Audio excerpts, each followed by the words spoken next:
2.5 kg ಮಧ್ಯದಲ್ಲಿ ಈ ಮಕ್ಕಳು ಸ್ವಲ್ಪ ಸಮಸ್ಯೆ. ಯಾಕಂದರೆ ಮಕ್ಕಳು ತೂಕ ಕಡಿಮೆ, ಶಕ್ತಿ ಕಡಿಮೆ, ಶಕ್ತಿ ಕಡಿಮೆ ಇರುತ್ತೆ, ಹಾಲು ಕುಡಿಸೋದಿಲ್ಲ. ಮತ್ತಿನ್ನೇನೆಂದರೆ ತಾಯಿಗೆ ಧೈರ್ಯ ಇರೋದಿಲ್ಲ, ಮನೆಯವ್ರಿಗೂ ಧೈರ್ಯ ಇರೋದಿಲ್ಲ. ಮಗು ಚಿಕ್ಕದು, ಹಿಡಿದಾಗ ಏನಾಗ್ಬೋದು, ಕುಡಿಸೋದಾಗ ಏನಾಗ್ಬೋದು, ಯಾವಾಗ ಕುಡಿಸೋದು, ಅದು ಇದು. ಅದಕ್ಕೆಲ್ಲ ಒಂದು ಪ್ರಾಬ್ಲಮ್ ಸೊಲ್ಯೂಷನ್ ಏನಂದರೆ ಫಸ್ಟ್ ಕೌನ್ಸಿಲಿಂಗ್, ಫಸ್ಟ್ ಮಾತನಾಡಬೇಕು ಯಾರಾದರೂ. ಫಸ್ಟ್ ನಿಮ್ಮ ಲೆವೆಲಲ್ಲಿ ಆಶಾ ವರ್ಕರ್, ಸೋಷಿಯಲ್ ವರ್ಕರ್ ಕೆಳಗಡೆ, ಆಮೇಲೆ ಪ್ರೈಮರಿ ಡಾಕ್ಟ್ರು, ಇಲ್ಲಾಂದರೆ ಸಿಸ್ಟರ್ಸ್ ಅಲ್ಲಿ, ಇಲ್ಲ nextly tertiary level Kanachur hospital doctor, delivery ಮಾಡಿರೋ ಗೈನಕಾಲಜಿಸ್ಟು ಅಥವಾ ಮಕ್ಕಳ ಡಾಕ್ಟ್ರು, ಇವರು ಕೂತಿ ಅವರ ಜೊತೆ ಒಂದು 10-15 ನಿಮಿಷ ಸ್ಪೆಂಡ್ ಮಾಡಿ ಮಾತನಾಡಬೇಕು. ಅವರಿಗೆ ತಿಳಿಸ್ಬೇಕು, ಧೈರ್ಯ ಕೊಡಬೇಕು. ಇದೇನೋ ಆಗದಿರೋ ವಿಷಯ ಅಲ್ಲ, ನಮ್ಮ ಭಾರತ ದೇಶದಲ್ಲಿ ಸಹಜ, ತೂಕ ಕಡಿಮೆ ಸಹಜ. ಅದೇನಕ್ಕೆ ಅದು ಭಾಳ ನಾನಾ ರೀತಿ ಕಾರಣಗಳುಂಟು, ಅದಕ್ಕೆ ನಾವು ಹೋಗೋದು ಬೇಡ. ನಮಗೀಗ ಮಗು ತೂಕ ಕಡಿಮೆ, ಅದಕ್ಕೆ ಹಾಲು ಕುಡಿಸ್ಬೇಕು. ಹಾಲು ಕುಡಿಸೋದಕ್ಕೆ ನಮ್ಮ ದೇವರ ದಯೆಯಿಂದ ನಮ್ಮ ಮನುಷ್ಯನ ದೇಹದಲ್ಲಿ ಎಂಥ ಮೆಕ್ಯಾನಿಸಮ್ ಇದೆ ಅಂದರೆ, ಮಗು ತೂಕ ಹೇಗೆ ಹಾಗೆ ಹಾಲು ಬರುತ್ತೆ. ಮಗು ತೂಕ ಜಾಸ್ತಿ ಇದ್ದಲ್ಲಿ ಅದಕ್ಕೆ ತಕ್ಕಂತೆ ಹಾಲು ಬರುತ್ತೆ, ಮಗು ತೂಕ ಕಡಿಮೆ ಇದ್ದಲ್ಲಿ ಅದಕ್ಕೆ ತಕ್ಕಂತೆ ಗಟ್ಟಿ ಹಾಲು ಬರುತ್ತೆ. ಅದು ನ್ಯಾಚುರಲ್ ಫಿನಾಮಿನನ್. ಅದು ನಾವು ಫಸ್ಟ್ ತಿಳ್ಕೊಬೇಕು. ಕೆಲವು ತಾಯಿಂದರೆ ಏನಂತಾರೆ, ಹಾಲು ಬರುತ್ತೆ ಕಡಿಮೆ, ಸಾಕಾಗೋದಿಲ್ಲ, ಉಡಿ ಹಾಲು ಕೊಡಿ, ಪ್ಯಾಕೆಟ್ ಹಾಲು ಕೊಡಬೇಕಾ ಡಾಕ್ಟರ್ ಅಂತ ಬರ್ತಾರೆ. ಇಲ್ಲ, ಅವಶ್ಯಕತೆ ಇಲ್ಲ. ಬೇರೆ ಮಕ್ಕಳಿಗೂ ಈ ಮಕ್ಕಳಿಗೆ ನೋಡೋದ್ರಲ್ಲಿ ವ್ಯತ್ಯಾಸ ಏನಿಲ್ಲ. ವ್ಯತ್ಯಾಸ ಮಾಡೋದು ಹೇಗೆ ಅಂದರೆ ಹೆದರಿಕೆ, ತಿಳುವಳಿಕೆ ಕಡಿಮೆ ಅಷ್ಟೇ. 2.3 2.2 kgs no problem madam. Normal feeding ಮಾಡಬೇಕು. ಕೆಲವೊಂದು ಸಿರಪ್ಪು ಮತ್ತು ಕ್ಯಾಲ್ಶಿಯಮ್ದು ವಿಟಮಿನ್ ಡಿ ಸಿರಪ್ ಎಲ್ಲ ಎಕ್ಸ್ಟ್ರಾ ಆ್ಯಡ್ ಮಾಡಿ ಕೊಡ್ತಾರೆ, ಅದನ್ನು ಕೊಡಬಹುದು. ಓಕೆ, ಯಾಕಂದರೆ ಸ್ವಲ್ಪ ಡಿಫಿಷಿಯನ್ಸಿ ಇರುತ್ತೆ. ಅದು ಬಿಟ್ಟು ಬೇರೆ 2 kg ಪ್ರಾಯದ 2 kg ಮೇಲಿನ ತೂಕ 7.5-8 ತಿಂಗಳಿಂದ ಮೇಲಿನ ಪ್ರಾಯದ ಮಕ್ಕಳಿದ್ದರೆ ಏನೂ ವ್ಯತ್ಯಾಸ ಇಲ್ಲ. ಈಗ ಹೇಗೆ 2.5-3 kg ಮಕ್ಕಳನ್ನು ನೋಡ್ಕೋತಾರೆ ಹಾಗೆ ನೋಡಬೇಕು. ಫೀಡಿಂಗ್ ಹಾಗೆ ಕಂಟಿನ್ಯೂ ಮಾಡಬೇಕು, ಬೆಚ್ಚಗಿಡಬೇಕು. ಏನೂ ಅದ್ರ ಮೇಲೆ ನಾವು ಡಿಸ್ಕ್ರಿಮಿನೇಷನ್ ಮಾಡಬಾರ್ದು. ಅದು ಡಿಸ್ಕ್ರಿಮಿನೇಷನ್ ಮಾಡಕ್ಕೆ ಹೋಗಿ ಹೆದರಿಕೆಯಲ್ಲಿ ಮಗುಗೆ ಇನ್ನೂ ತೊಂದರೆ ಕೊಡಕ್ಕೆ ಹೋಗ್ತೀವಿ ಹೊರತು ಪ್ರಯೋಜನ ಆಗೋದಿಲ್ಲ. ಓಕೆ, ಇನ್ನೇನಾದ್ರು ಡೌಟ್ ಇದೆಯಾ ಮೇಡಮ್? ನಿಮಗೆ ಕ್ಲಾರಿಫೈ ಆಗಿಲ್ಲ ಅಂದರೆ ದಯವಿಟ್ಟು ಮತ್ತೊಮ್ಮೆ ಕೇಳಿ. ಇಲ್ಲ ಸರ್ ಡಾಕ್ಟರ್ ನಾನು ಇದು ಕೇಳಿದ್ದು, ನೀವು ಇದನ್ನು ಹೇಳಿದಿರ ಒಳ್ಳೇದಾಯಿತು, ಬಟ್ ಇದನ್ನು ಸ್ವಲ್ಪ ಹೇಳ್ತೀರಾ ಅಂತ ಕೇಳಿ. ನಿಮಗೆ ಫೀಡಿಂಗ್ ಬಗ್ಗೆ ಪ್ರಾಬ್ಲಮ್ ಇದ್ದಿದ್ದಲ್ಲ, feeding same continue breast feeding, ತಾಯಿ ಹಾಲು, ಸ್ತನ್ಯಪಾನ, ಅದು ಬಿಟ್ಟು ಬೇರೆ ಏನಿಲ್ಲ. ಹಾಲಾಗುತ್ತೆ. ತಾಯಿಯ ಹೆಲ್ತ್ ಇಶ್ಯೂಸ್ ಏನಾದ್ರು ಇದ್ದರೆ ಅದನ್ನು ಅಡ್ರೆಸ್ ಮಾಡಿ, ತಾಯಿ ಹೇಗೆ ಹಾಲು ಅದಕ್ಕೆ ಮಗುಗೆ ತಕ್ಕಂತೆ ಏನು ಬೇಕೋ ಅದನ್ನು ಬರುತ್ತೆ, ಅದು ನಾವು ಕೊಡಬೇಕು. ಅದನ್ನು ನೋಡ್ಕೋಬೇಕು. ಬೇರೆ ಏನು ಸ್ಪೆಷಲ್ ಮಾಡೋ ಅವಶ್ಯಕತೆ ಇಲ್ಲ. ಕೆಲವೊಂದು ಸಿರಪ್ಪು ಕ್ಯಾಲ್ಶಿಯಂ ಅದು ಬರಿತೀವಿ, ಅದು ಎಕ್ಸ್ಟ್ರಾ. ಅದು ಬಿಟ್ಟರೆ ಬೇರೆ ಏನು ವ್ಯತ್ಯಾಸ ಇಲ್ಲ. ಹೇಗೆ ಒಂದು 3 kg 3.5 kg ಮಗುನ ನೋಡ್ಕೋತಾರೆ ಅದೇ ರೀತಿ ನೋಡ್ಕೋಬೇಕು. ಅದು ವ್ಯತ್ಯಾಸ ಮಾಡೋ ಹಾಗಿಲ್ಲ. ಓಕೆ, ಮತ್ತೆ ಇನ್ನೊಬ್ರು ಮೇಡಮ್ ಕೇಳಿದ್ರು ವಾಂತಿ ಆಗುತ್ತೆ ಅಂತ ಕೇಳಿದ್ರು. ಇಲ್ಲಿ ಕೇಳಿದಲ್ಲ, ವಾಂತಿ ಆಗುತ್ತೆ ಅಂತ ಕೇಳಿದ್ರು. ಅದಕ್ಕೆ ನಾವು ಮೆಡಿಕಲ್ ಟರ್ಮಿನಾಲಜಿ GER ಅಂತ ಹೇಳ್ತೀವಿ, ಗ್ಯಾಸ್ಟ್ರೋ ಈಸೋಫೇಜಿಯಲ್ ರಿಫ್ಲಕ್ಸ್. ಓಕೆ, ಇದು ಸಹಜ, ಎಲ್ಲ ನವಜಾತ ಶಿಶು ಮಕ್ಕಳಲ್ಲಿ ಸಹಜ. ಕೆಲವು ಮಕ್ಕಳಲ್ಲಿ ಕಡಿಮೆ ಇರುತ್ತೆ, ಕೆಲವು ಮಕ್ಕಳಲ್ಲಿ ಜಾಸ್ತಿ ಇರುತ್ತೆ. ದಿನದಲ್ಲಿ 3-4 ಸಲ ವಾಂತಿ ಮಾಡೋದು. ಓಕೆ, ಹಾಲು ಕುಡಿಸಿದ ತಕ್ಷಣ ಆಚೆ ಬರುತ್ತೆ. ಓಕೆ, ಇದು ಸಹಜ. ಕೆಲವು ಮಕ್ಕಳಲ್ಲಿ ತುಂಬ ಜಾಸ್ತಿ ಆಗುತ್ತೆ, ತೀರಾ ಜಾಸ್ತಿ ಆಗುತ್ತೆ. ಅಂಥ ಸಂದರ್ಭದಲ್ಲಿ ನಾವು ನೋಡಬೇಕು, ತಕ್ಷಣ ಡಾಕ್ಟರ್ ಹತ್ರ ಕಳಿಸ್ಬೇಕು, ನೋಡಬೇಕಾಗುತ್ತೆ. ಯಾವಾಗ ನಾನು ತಿಳಿಸ್ತೀನಿ ನಿಮಗೆ. ಇದು GER ಅಂದರೆ ಗ್ಯಾಸ್ಟ್ರೋಇಸೋಫೇಜಿಯಲ್ ರಿಫ್ಲೆಕ್ಸ್. ಅಂದರೆ ಹಾಲು ಕುಡಿಸಿದ ಮೇಲೆ ಅದು ಕೆಳಗಡೆ ನಾವು ಊಟ ಮಾಡಿದ್ಮೇಲೆ ಹಾಲು ಇದು ಊಟ ಮಾಡೋ ಪೈಪ್ ಇರುತ್ತಲ್ಲ ಕೆಳಗಡೆ ಕ್ಲೋಸ್ ಆಗಬೇಕು. ಅದು ಸರಿ ಕ್ಲೋಸ್ ಆಗೋದಿಲ್ಲ ಕೆಲವು ಮಕ್ಕಳಲ್ಲಿ. ಕೆಲವು ಮಕ್ಕಳು ಜಾಸ್ತಿ ಹಾಲಾಗಿದೆ ಅಂತ ಜಾಸ್ತಿ ಹಾಲು ಕುಡಿದ್ಬಿಡುತ್ತೆ. ಸೊ ಜಾಸ್ತಿ ಹೊಟ್ಟೆ ಒಳಗಡೆ ತುಂಬ ಜಾಸ್ತಿ ಸ್ಟ್ರೆಚ್ ಆಗುತ್ತೆ. ಸೊ ಆದ ಕಾರಣ ವಾಪಸ್ ಬರುತ್ತೆ. ಫಸ್ಟ್ ಇಂಪಾರ್ಟೆಂಟ್ ಏನಂದರೆ ಮಗುಗೆ ತೇಗಿಸ್ಬೇಕು. ಹಾಲು ಕುಡಿಸಾದ ನಂತರ ತಕ್ಷಣ ಕೂರಿಸಿ ಅಥವಾ ಇಲ್ಲಿ ಎದೆ ಮೇಲೆ ಹಾಕಿ ಚೆನ್ನಾಗಿ ಬರೀ ಈ ರೀತಿ ಮಾಡೋದಿಲ್ಲ, ತಟ್ಟಬೇಕು. ನೋವಾಗೋದಿಲ್ಲ, ಸೌಂಡ್ ಬರಬೇಕು. ನಾವೇನು ಮಾಡ್ತೀವಿ, ಸುಮ್ಮನೆ ಈಗ ಅಂತೀವಿ ಬರುತ್ತೆ ತೇಗ್ ಬಾರಪ್ಪ ಅಂತೀವಿ, ಬರೋದಿಲ್ಲ. ಓಕೆ, ಸೊ ತಟ್ಟಬೇಕು. ದಯವಿಟ್ಟು ಆ ರೀತಿ ಹೇಳ್ಕೊಡಿ. ಈ ರೀತಿ 5 ನಿಮಿಷ ತಟ್ಟಬೇಕು. 2-3 ಸಲ ಮಾಡಿದ್ರೆ ಆಗೋದಿಲ್ಲ. ಒಂದು 5-10 ನಿಮಿಷ ತಟ್ಟಿದ್ಮೇಲೆ ತೇಗ್ ಬರುತ್ತೆ, ಜೋರಾಗಿ ತೇಗ್ ಬರುತ್ತೆ. ತೇಗ್ ಬಂದ ಮೇಲೆ ಮಗು ನಿದ್ದೆ ಮಾಡಕ್ಕೆ ಹೋಗುತ್ತೆ, ವಾಂತಿ ಕಡಿಮೆ ಆಗುತ್ತೆ. 1. 2 ಏನಂದರೆ ಮಗುನ ಮೇಲ್ಗಡೆ ಪೊಸಿಷನ್ ಮಾಡಿ ಮಲಗಿಸ್ಬೇಕು. ಕೆಲವು ಮಕ್ಕಳಿಗೆ ವಾಂತಿ ಅಭ್ಯಾಸ ಇರುತ್ತೆ, ಈ ರೀತಿ ಮತ್ತೆ ಮತ್ತೆ ಆಗ್ತಾ ಇರುತ್ತೆ. ಮೇಲೆ ಮಾಡಿ ಮಲಗಿಸ್ಬೇಕು. ಹೇಗೆ, ಒಂದು ಬೆಡ್ಶೀಟು, ಯೂಶಲಿ ಚಿಕ್ಕ ತಲೆ ಕೆಳಗಡೆ ಕೊಡ್ತಾರೆ, ತಲೆ ಕೆಳಗಡೆ ಕೊಡಬಾರ್ದು. ಚಿಕ್ಕ ಮಕ್ಕಳಿಗೆ ಯಾವಾಗಲೂ ತಲೆ ಕೆಳಗಡೆ ಪಿಲ್ಲೋ ಕೊಡಬಾರ್ದು. ಯಾಕೆ? ತಲೆ ಮೇಲೆ ಕೊಟ್ಟರೆ ಈ ರೀತಿ ಬೆಂಡ್ ಆಗುತ್ತೆ, ಬೆಂಡ್ ಆದರೆ ಉಸಿರಾಟಕ್ಕೆ ಇಲ್ಲಿ ಬ್ಲಾಕ್ ಆಗುತ್ತೆ ಮಕ್ಕಳಿಗೆ. ಕೆಳಗಡೆ ಇಡಬೇಕು, ತಲೆ ಮೇಲಲ್ಲ, ತಲೆ ಮತ್ತೆ ಮೇಲಿನ ಭಾಗದ ಬೆನ್ನು ಎರಡು ಸೇರಿಸಿ ಒಂದು ಬೆಡ್ಶೀಟ್ ಫೋಲ್ಡ್ ಮಾಡಿ ಒಂದಿಷ್ಟು ದಪ್ಪ ಮಾಡಿ ಮಲಗಿಸ್ಬೇಕು. ಹೇಗೆ ಅಂದರೆ ಮಗು ಹೀಗಿದ್ದ ಮಗು ಈಗ ಫುಲ್ ಬಾಡಿ ಮೇಲ್ ಬರಬೇಕು. ಓಕೆ, ಆಮೇಲೆ ಮತ್ತೆ ಸ್ವಲ್ಪ ರೈಟ್ ಸೈಡ್ ತಿರುಗಿಸಿ ಮಲಗಿಸ್ಬೇಕು. ಮಲಗಿಸಿದಾಗ ಹಾಲು ಸ್ವಲ್ಪ ಬೇಗನೆ ಕೆಳಗೆ ಹೋಗ್ತದೆ, ವಾಂತಿ ಆಗೋದು ಕಡಿಮೆ ಆಗುತ್ತೆ ಅಂತ ಹೇಳ್ತೀವಿ. ಅರ್ಥ ಆಯ್ತಲ್ಲ? ಇದರಲ್ಲಿ ಸಹಜವಾಗಿ 90% 90% ಭಾಗ ಪ್ರಾಬ್ಲಮ್ ಸಾಲ್ವ್ ಆಗ್ತದೆ. ಈ ತೇಗ್ ಮಾಡಿಸಿ ಮೇಲ್ಗಡೆ ಮಾಡಿಸಿ ಮಲಗಿಸಿದ್ರೆ 90 to 95%, 90ರಿಂದ 95% ಪಟ್ಟು ಎಲ್ಲ ಪರಿಹಾರ ಆಗ್ಬಿಡುತ್ತೆ. ಓಕೆ, ಕೆಲವೊಂದು 4-5 ಒಂದು 3 to 5% ಅಂತ ಹೇಳ್ತೀವಿ. 3-5% ಪಟ್ಟಷ್ಟು ಮಕ್ಕಳು ಕೆಲವು ಆಗೋದಿಲ್ಲ, ಕೆಲವು ವಾಂತಿ ತೀರಾ ಜಾಸ್ತಿ ಆಗುತ್ತೆ, ಅದು ಮಾಡಿದ್ರು ಕಡಿಮೆ ಆಗ್ತಿಲ್ಲ, ಬಾಯಲ್ಲಿ ಮೂಗಲ್ಲಿ ಎಲ್ಲ ಕಡೆ ಹಾಲು ಬರ್ತಾ ಇದೆ ಅಂತ ಹೇಳ್ತಾರೆ. ಅಂತ ಸಂದರ್ಭ ಕೆಲವು ಮದ್ದು ಒಂದು 3 ದಿವಸ 4 ದಿವಸ 5 ದಿವಸ ಕೊಡಬೇಕಾಗುತ್ತೆ. ಕೊಟ್ಟ ಮೇಲೆ ಕಡಿಮೆ ಆಗ್ತದೆ. ಪೂರ ನಿಲ್ಲಿಸ್ಬೇಕು ಡಾಕ್ಟ್ರೆ? ಇಲ್ಲ, ನಿಲ್ಲಿಸೋದಿಲ್ಲ, ನಾನು ನಿಲ್ಲಿಸೋದಿಲ್ಲ. ಯಾಕೆ? ಇದು ನಾರ್ಮಲ್ಗೆ ಟ್ರೀಟ್ಮೆಂಟ್ ಮಾಡಿದ್ರು ಪ್ರಯೋಜನ ನಿಲ್ಲೋದಿಲ್ಲ. ಸೊ ಹಾಲು ಬರೋದು ವಾಂತಿ ಆಗೋದು ಸಹಜ. ತೀರಾ ಜಾಸ್ತಿ ಆದಲ್ಲಿ ನಾವು ಇದೆಲ್ಲ ಮಾಡಬೇಕು. ನಮಗೆ ಗೊತ್ತು ನಾರ್ಮಲ್ಲು ಅಥವಾ ತೀರಾ ಜಾಸ್ತಿ ಆಗ್ತಿದೆ, ಮಗು ತೂಕ ಬರ್ತಾ ಉಂಟಾ ಇಲ್ವಾ?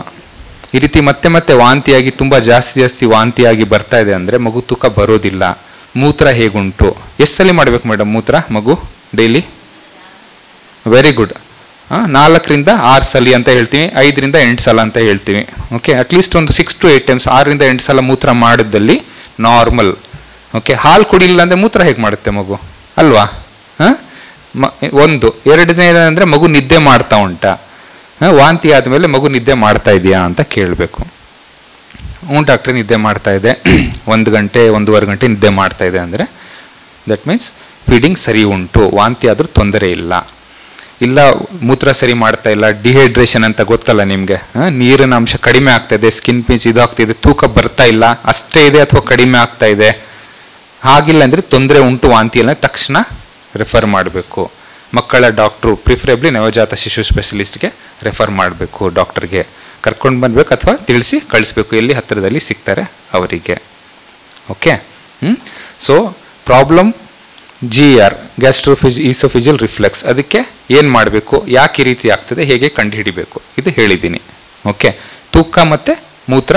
ಹಾಲು ಕೊಡೋ ಸಂದರ್ಭದಲ್ಲಿ ಕೆಲವೊಮ್ಮೆ ಕೆಲಸ ಮಾಡಕ್ಕೆ ಹೋಗ್ತಾರಲ್ಲ ತಾಯಂದಿರು, ಎರಡು ಸಂದರ್ಭದಲ್ಲಿ ಹಾಲು ತೆಗಿಬಹುದು.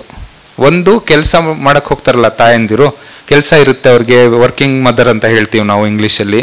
ಅಂಥ ತಾಯಂದಿರಿಗೆ ಏನು ಮಾಡಬೇಕು, ಹಾಲು ತೆಗೆದು ಹೋಗ್ಬೇಕು. ಅದು ಹಾಲು ತೆಗೆದು ಹೋಗೋದಲ್ಲ, ಹೋದ ಕಡೆ ತೆಗೆದು ಇಡಬೇಕು. ಬೆಳಿಗ್ಗೆ ಕುಡಿಸ್ಬಿಟ್ಟು ಕುಡಿಸಿದ್ಮೇಲೆ ಹೋಗುವಾಗ ಕುಡಿಸಿ ಹೋದಾಗ ಹೇಗೆ ತೆಗಿತೀರಾ? ಅಲ್ಲಿ ಖಾಲಿ ಆಯ್ತಲ್ಲ ಅಲ್ವಾ? ಸೊ ಹೋದ ಜಾಗದಲ್ಲಿ, ಕೆಲಸ ಮಾಡೋ ಜಾಗದಲ್ಲಿ, ಈಗ ಕಣಚೂರು ಹಾಸ್ಪಿಟಲ್ ಸಿಸ್ಟರ್ ಒಬ್ರು ಬರ್ತಾರೆ, ಬೆಳಿಗ್ಗೆ ಡ್ಯೂಟಿ ಉಂಟು 8 ಗಂಟೆಗೆ, ಬೆಳಿಗ್ಗೆ 7 ಗಂಟೆಗೆ ಹಾಲು ಕುಡಿಸಿದ್ದಾರೆ, ಮತ್ತೆ ಹೋಗೋಷ್ಟೊತ್ತಿಗೆ 5 ಗಂಟೆ 4 ಗಂಟೆ ಆಗ್ತದೆ ಸಾಯಂಕಾಲ.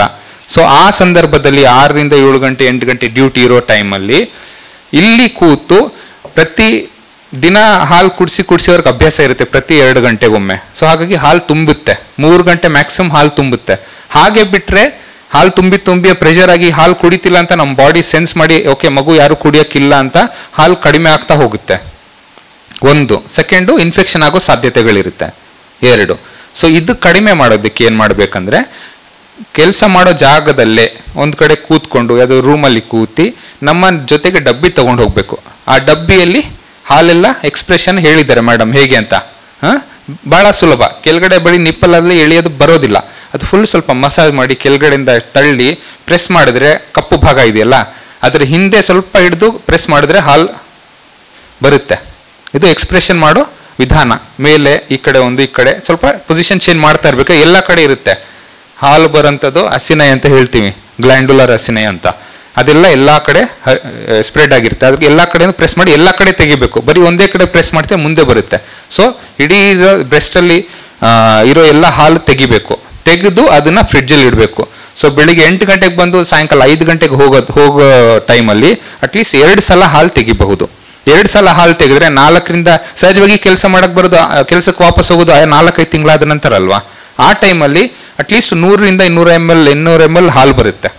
ಆ ಹಾಲು ತೆಗೆದುಕೊಂಡು ಫ್ರಿಡ್ಜ್ ಇದ್ರೆ ಅಲ್ಲೇ ಹಾಸ್ಪಿಟಲಲ್ಲಿ ಫ್ರಿಡ್ಜಲ್ಲಿ ಇಟ್ಟು ಅಥವಾ ಹೋಗೋ ಟೈಮ್ ಇದ್ರೆ ಹಾಗೆ ಇಟ್ಟು ತಗೊಂಡೋಗಿ ಮತ್ತೆ ಮಗುಗೆ ಅದನ್ನು ಕುಡಿಸಬಹುದು.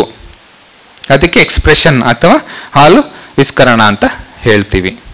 ಓಕೆ, ಕ್ಲಿಯರ್ ಆಯ್ತಾ? ಎಕ್ಸ್ಪ್ರೆಸ್ ಹೇಗೆ ಮಾಡಬೇಕು, ಯಾವಾಗ ಮಾಡಬೇಕಂತ. ಅಥವಾ ಮನೇಲಿದ್ದವರು ಕೆಲಸಕ್ಕೆ ಹೋಗ್ತಿಲ್ಲ, ತೆಗೆದು ಇಡ್ತೀನಿ ಅಂದರೆ ಇಲ್ಲ, ಅದು ನಾಟ್ ಅಕ್ಸೆಪ್ಟಬಲ್. ಅದು ಕುಡಿಸ್ಬೇಕು, ಸ್ತನ್ಯಪಾನ ಮಾಡಿಸ್ಬೇಕು. ಓಕೆ, ಇದು ಒಂದು ಕಂಡೀಷನ್. ನಾನು ಹೇಳಿದ್ದು ಎರಡು ಕಂಡೀಷನಲ್ಲಿ ನೀವು ಹಾಲು ತೆಗಿತೀರಾ. ಒಂದು ಇದು ಕೆಲಸ ಮಾಡೋ ತಾಯಂದಿರು, ಇನ್ನೊಂದು ಕೆಲವೊಮ್ಮೆ ಹಾಲು ಜಾಸ್ತಿ ಇರುತ್ತೆ ಕೆಲವು ತಾಯಂದಿರಿಗೆ. ಬಂದಿಲ್ವ ನಿಮ್ಮ ಹತ್ರ ಯಾರು? ಬರ್ತಾರೆ, ಇರ್ತಾರೆ. 100ರಲ್ಲಿ ಅಟ್ಲೀಸ್ಟ್ 1-2-3 ತಾಯಂದಿರು ಇರ್ತಾರೆ. ಹಾಲು ಎಕ್ಸೆಸ್ ಲ್ಯಾಕ್ಟೇಷನ್ ಅಂತ ಹೇಳ್ತೀವಿ, ತುಂಬ ಜಾಸ್ತಿ ಬರುತ್ತೆ. ಮಗುಗೆ ಎಷ್ಟು ಅವಶ್ಯಕತೆ, ಸಹಜವಾಗಿ ಎಷ್ಟು ಅವಶ್ಯಕತೆ ಉಂಟು ಅಷ್ಟು ಬರಬೇಕು. ಇಂಥ ತಾಯಂದಿರಲ್ಲಿ ಅವಶ್ಯಕತೆಗಿಂತ ಜಾಸ್ತಿ ಹಾಲು ಬರುತ್ತೆ. ಅಂಥ ಸಂದರ್ಭದಲ್ಲಿ ಏನು ಮಾಡಬೇಕು, ಅವರು ಹಾಗೆ ಅರ್ಧ ಕೂಡಿಸಿ ಬಿಟ್ರೆ ಅಥವಾ ಒಂದೇ ಕಡೆ ಮಗು ಸಾಕಾಗೋಯ್ತು ಅಂತ ಬಿಟ್ಟು ಇನ್ನೊಂದು ಕಡೆ ಬಿಟ್ರೆ, ಮೇಡಮ್ ಹೇಳಿದಾಗೆ ಮ್ಯಾಸ್ಟೈಟಿಸು, ಆಪ್ಸೆಸ್ಸು, ಇದು ಅದು, ಕ್ರ್ಯಾಕ್ ನಿಪ್ಪಲ್ ಎಲ್ಲ ಶುರು, ಮತ್ತೆ ಹಾಸ್ಪಿಟಲ್ ರೌಂಡ್ ಹೊಡಿತಾ ಇರ್ತಾರೆ. ಮತ್ತೆ ನಿಮಗೂ ತಲೆ ತಿಂತಾ ಇರ್ತಾರೆ ಬಂದು, ಮೇಡಮ್ ಏನಿದು ಹೀಗಾಯ್ತು, ಏನು ನೀವು ಹೇಳಲಿಲ್ಲ. ಸೊ ಅಂಥ ಸಂದರ್ಭದಲ್ಲಿ ಎಕ್ಸೆಸ್ ಇದ್ದಾಗ, ಜಾಸ್ತಿ ಇದ್ದಲ್ಲೂ ಮಸಾಜ್ ಮಾಡಿ ಬಿಸಿನೀರು ಶಾಖ ಕೊಟ್ಟು ಫುಲ್ ತೆಗಿಬೇಕು. ಆ ಹಾಲು ಏನು ಮಾಡಬೇಕು ಡಾಕ್ಟ್ರೇ ಅಂದರೆ, ಅದನ್ನ ಬೇಕಾದಲ್ಲಿ ಮತ್ತೆ ಮಗು ಕೊಡಬಹುದು ಅಥವಾ ಎಕ್ಸ್ಟ್ರಾ ಇದ್ರೆ ಬಿಸಾಡಬೇಕಾಗುತ್ತೆ. ಬಟ್ ಈಗ ನಮ್ಮಲ್ಲಿ ಒಂದು ಆಪ್ಷನ್ ಉಂಟು, breast milk bank. Blood bank ಹೇಳಿದಿರಲ್ಲ, ಅಂಥದ್ದು ಬ್ರೆಸ್ಟ್ ಮಿಲ್ಕ್ ಬ್ಯಾಂಕ್. ಈಗ ಕೆಲವೊಂದು 1 kg 1 kg 200 gram 1 kg 800 gram ಮಕ್ಕಳು ಡೆಲಿವರಿ ಆಗುತ್ತಲ್ಲ, ಅಂಥ ತಾಯಂದಿರಿಗೆ ಹಾಲು ಕಡಿಮೆ ಇರ್ತದೆ. ಅಂಥ ತಾಯಂದಿರ ಮಕ್ಕಳಿಗೆ ಇಂಥ ತಾಯಂದಿರ ಹಾಲು ಕೊಡಬಹುದು. ಮಂಗಳೂರಲ್ಲಿ ಇಲ್ಲ, ಬಟ್ ಬಂದಾಗ ನಾವು ಇದ್ರ ಫೆಸಿಲಿಟೀಸ್ನ ಸೌಲಭ್ಯಗಳನ್ನ ತಗೊಂಡು ಬೇರೆ ಮಕ್ಕಳಿಗೆ ಅನುಕೂಲ ಆಗ್ತದೆ. Because breast milk is the best. ತಾಯಿಯ ಹಾಲು ಬೆಸ್ಟ್ ಮಗುವಿಗೆ. ನಮ್ಮ ಮಗುವಿಗೂ ಬೇಕಾದ್ರೆ ಬೇರೆ ಮಕ್ಕಳಿಗೂ ಈ ರೀತಿ ಬ್ರೆಸ್ಟ್, ಅದು ಆ ಟೆಸ್ಟ್ ಡೈರೆಕ್ಟ್ ಕೊಡೋದಿಲ್ಲ, ಅದು ತಗೊಂಡೋಗಿ ಹಾಲನ್ನ ಟೆಸ್ಟ್ ಮಾಡಿ, ಏನೋ ಇನ್ಫೆಕ್ಷನ್ ಇಲ್ಲದ ಟೈಮಲ್ಲಿ ಸ್ವಲ್ಪ ಪ್ಯಾಸ್ಚರೈಸ್ ಮಾಡಿ ಆಮೇಲೆ ಪ್ಯಾಕಿಂಗ್ ಮಾಡಿ ಆಮೇಲೆ ಅದ್ರ ಮುಖಾಂತರ ಬರುತ್ತೆ ಬ್ಲಡ್ ಬ್ಯಾಂಕ್, ಅದು ಮಿಲ್ಕ್ ಬ್ಯಾಂಕ್ ಮುಖಾಂತರ. ಇದಕ್ಕೆ ಹ್ಯೂಮನ್ ಮಿಲ್ಕ್ ಬ್ಯಾಂಕಿಂಗ್ ಅಂತ ಹೇಳ್ತೀವಿ.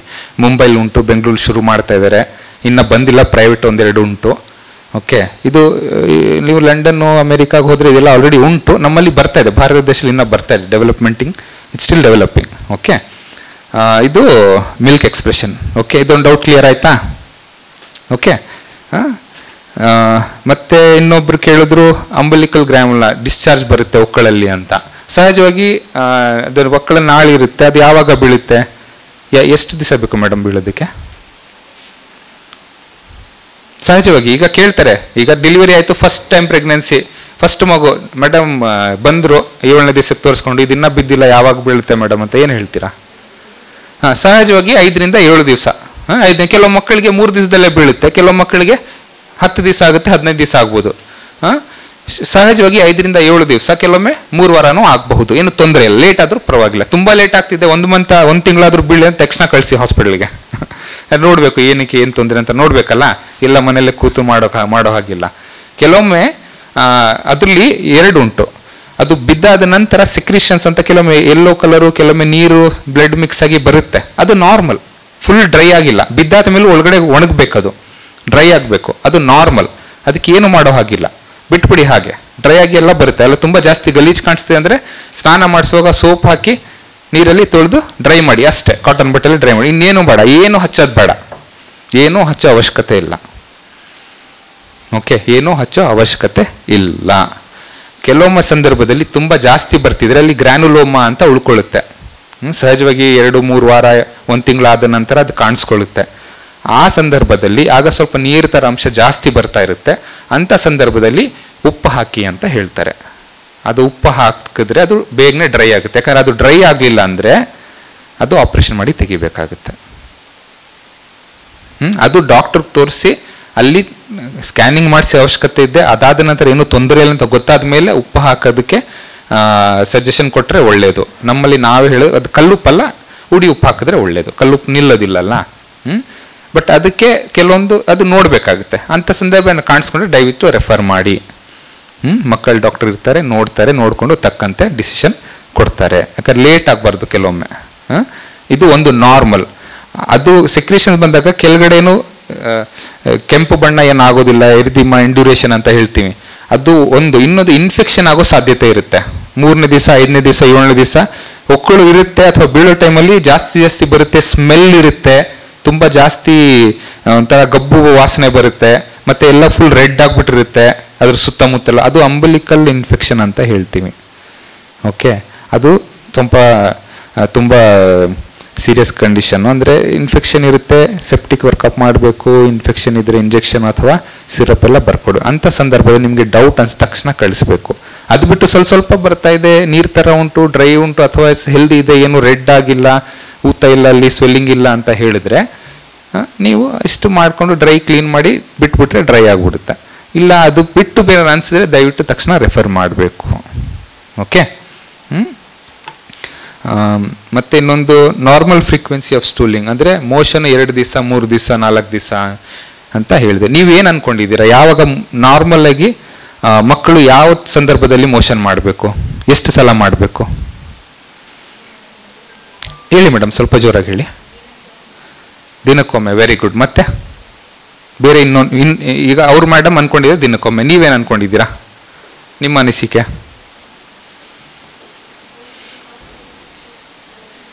Very good, very good. ನೀವು ಸರಿ, ಯಾರೂ ತಪ್ಪಿಲ್ಲ, ಎಲ್ಲರೂ ಸರಿ. ಯಾಕಂದ್ರೆ ಎಲ್ಲಾ ಮಕ್ಕಳು ಸಮಾನಾಂತರ ಅಲ್ಲ, ಎಲ್ಲ ಸೇಮ್ ಅಲ್ಲ. ಒಂದೊಂದು ಮಗು ಒಂದೊಂದು ಅಭ್ಯಾಸ, ಒಂದೊಂದು ಮಗುವಿಗೆ ಒಂದೊಂದು ತರ ಅಭ್ಯಾಸ ಇರುತ್ತದೆ. ಸರಿನಾ? ಕೆಲವು ಮಕ್ಕಳು ಹಾಲು ಕುಡಿದ ತಕ್ಷಣ ಮೋಷನ್ ಮಾಡುತ್ತೆ, ಕೆಲವು ಮಕ್ಕಳು ದಿನಕ್ಕೆ 4 ಸಲ ಮಾಡುತ್ತೆ, ಕೆಲವು ಮಕ್ಕಳು 8 ಸಲ ಮಾಡುತ್ತೆ, ಕೆಲವು ಮಕ್ಕಳು 10 ಸಲ ಮಾಡುತ್ತೆ, ಕೆಲವು ಮಕ್ಕಳು ದಿನಕ್ಕೊಮ್ಮೆ ಮಾಡುತ್ತೆ, ಕೆಲವು ಮಕ್ಕಳು 2 ದಿನಕ್ಕೊಮ್ಮೆ ಮಾಡುತ್ತೆ, ಕೆಲವು ಮಕ್ಕಳು ವಾರಕ್ಕೊಮ್ಮೆ ಮಾಡುತ್ತೆ. No problem. ಅದಕ್ಕೆ ಅಭ್ಯಾಸ ಹಾಗೆ ಆ ಮಗುವಿನ ಸ್ವಭಾವ ಹಾಗುಂಟು, ಮಾಡಲಿ, ಏನು ತೊಂದರೆ ಇಲ್ಲ. ಗಟ್ಟಿ ಆಗಬಾರ್ದು, ತೊಂದರೆ ಆಗಬಾರ್ದು, ತುಂಬ ಜಾಸ್ತಿ ಮಾಡಿ ಡಿಹೈಡ್ರೇಷನ್ ಆಗಬಾರ್ದು. ಪ್ರತಿ ಸರಿ ಸಹಜವಾಗಿ ತಾಯಂದಿರು ಬಂದು ಕೇಳ್ತಾರೆ, ಹಾಲು ಕುಡಿಸ್ತೀವಿ, ಹಾಲು ಕುಡಿಸಿದ ತಕ್ಷಣ ಮೋಷನ್ ಮಾಡುತ್ತೆ ಅಂತ. ಹೇಗೆ ಮಾಡ್ತಾ ಉಂಟು ಅದು ಇಂಪಾರ್ಟೆಂಟ್, ಯಾವ ಬಣ್ಣ ಮಾಡ್ತಾ ಇದೆ ಅದು ಇಂಪಾರ್ಟೆಂಟ್, ಯಾವ ಥರ ಮಾಡ್ತಾ ಇದೆ ಅದು ಇಂಪಾರ್ಟೆಂಟು. ಸ್ವಲ್ಪ ಮಾಡುತ್ತೆ ಡಾಕ್ಟ್ರೆ, ಹಾಲು ಕುಡಿಸಿದ ತಕ್ಷಣ ಸ್ವಲ್ಪ ಬರುತ್ತೆ, ಅದಕ್ಕೆ ಗ್ಯಾಸ್ಟ್ರೋ ಕೋಲಿಕ್ ರಿಫ್ಲೆಕ್ಸ್ ಅಂತ. ಸ್ಮೆಲ್ಲು ಬರೋದು, ಇದು ಕಾಯಿಲು, ಗುಡ್ ನೈಟ್ ಯಾವುದು ಒಳ್ಳೇದಲ್ಲ. ಓಕೆ, ಇದು ಡೌಟ್ಸ್ ಕ್ಲಿಯರ್ ಆಯಿತು. ಈಗ ಮತ್ತೊಂದು 2 ನಿಮಿಷ ಏನಂದರೆ, ಇಲ್ಲಿ ಕರೆದಿರೋದು ನಿಮಗೆ ನಾ ಫಸ್ಟ್ ಹೇಳಿದೆ, ನಿಮಗೆ ತಿಳಿಸೋದಕ್ಕಲ್ಲ, ನಿಮ್ಗೆ ಗೊತ್ತಿರೋದನ್ನ ರಿಫ್ರೆಶ್ ಮಾಡೋದಕ್ಕೋಸ್ಕರ ಅಂತ. 1. 2 ಏನಂದರೆ, ಇದು ನೀವು ಕಲಿತು ಹೋಗಿ ಬೇರೆಯವ್ರು ಕಲಿಸ್ಬೇಕು ನಿಜ, ಆದರೆ ಇದು ನಮ್ಮ ಜೀವನದಲ್ಲೂ ನಾವು ಅಳವಡಿಸ್ಕೋಬೇಕು. ನಮ್ಮನೇಲೂ ಅಕ್ಕ ತಂಗಿಯರು ಇರ್ತಾರೆ, ತಾಯಂದಿರು ಇರ್ತಾರೆ, ಡೆಲಿವರಿ ಮಾಡೋರು ಇದ್ದೇ ಇರ್ತಾರಲ್ಲ. ನಾವು ಎಲ್ಲರಿಗೂ ಹೇಳ್ತೀವಿ, ನಾವೇ ಮರ್ತೋಗ್ತೀವಿ, ನಾವು ಮಾಡೋದನ್ನೇ ಮರ್ತೋಗ್ತೀವಿ. ಸೊ ನಾವು ನಮ್ಮ ಜೀವನದಲ್ಲಿ ನಮ್ಮ ಮಕ್ಕಳಿಗೆ, ನಮ್ಮ ಮಗಳಿನ ಮಕ್ಕಳಿಗೆ, ನಮ್ಮ ಸೊಸೆಗೆ, ಅವರಿಗೂ ತಿಳಿಸ್ಬೇಕು, ಅವರಿಗೂ ಹೇಳ್ಕೊಡ್ಬೇಕು. ಎಲ್ಲ ಊರವ್ರಿಗೆಲ್ಲ ಹೇಳ್ಕೊಡ್ತೀವಿ, ನಮ್ಮನೆಯವ್ರಿಗೆ ಯಾರು ಹೇಳ್ಕೊಡೋದು? ನಾವು ಅಳವಡಿಸ್ಕೋಬೇಕು. ಆಯ್ತಲ್ಲ? ಮತ್ತೆ ಫೀಡಿಂಗ್ ಮಾಡಬೇಕು ಅಂತ ಎಲ್ಲ ಹೇಳಿದ್ರು. ಫೀಡಿಂಗ್ ಯಾವಾಗ ಶುರು ಮಾಡ್ತೀರಾ? Very good. ನನ್ನ ಅಭಿಪ್ರಾಯದಲ್ಲಿ ಡೆಲಿವರಿ ಆದ ತಕ್ಷಣ, ಡೆಲಿವರಿಗಿಂತ ಮುನ್ನ ಶುರು ಮಾಡಬೇಕು. ಮೇಡಮ್ ಹೇಳಿದ್ರು, ಡೆಲಿವರಿಗಿಂತ ಮುಂಚೆ ಕೌನ್ಸಿಲ್ ಮಾಡಬೇಕು, ಅವ್ರಿಗೆ ತಿಳಿಸ್ಬೇಕು breast feeding importance, breast feeding ಹೇಗೆ, ಏನು ಮಾಡಬೇಕು, ಬ್ರೆಸ್ಟ್ ಎಕ್ಸಾಮಿನ್ ಮಾಡಿ ನೋಡಬೇಕು, ಬ್ರೆಸ್ಟ್ ನಿಪ್ಪಲ್ ಪ್ರಾಬ್ಲಮ್ ಉಂಟಾ, ರಿಟ್ರಾಕ್ಟೆಡ್ ನಿಪ್ಪಲ್ ಉಂಟಾ, ಒಳಗಡೆ ಹೋಗಿದೆಯಾ, ತುಟಿ ಸರಿ ಉಂಟಾ, ಬೇರೆ ತೊಂದರೆ ಉಂಟಾ, ಆಗಲೇ ನೀವು ನೋಡಿ ಅಡ್ರೆಸ್ ಶುರು ಮಾಡಿದ್ರೆ, ಆವಾಗಲೇ ಅವ್ರಿಗೆ ತೊಂದರೆಗಳ ಬಗ್ಗೆ ಪರಿಹಾರ ಕೊಟ್ಟರೆ, ಬೇರೆ ಉಡಿ ಹಾಲು, ಡಬ್ಬ ಹಾಲು ಬರ್ತಾ ಇಲ್ಲ, ಇದು ಬರ್ತಾ ಇಲ್ಲ, ಡಿಪ್ರೆಷನ್ ಏನೂ ಬರೋದಿಲ್ಲ. ಯಾರಿಗೂ, ಯಾವ ತಾಯಂದಿರಿಗೂ ಯಾವ ಉಡಿ ಹಾಲು, ಡಬ್ಬ ಹಾಲು, ಪ್ಯಾಕೆಟ್ ಹಾಲು ಬೇಡ.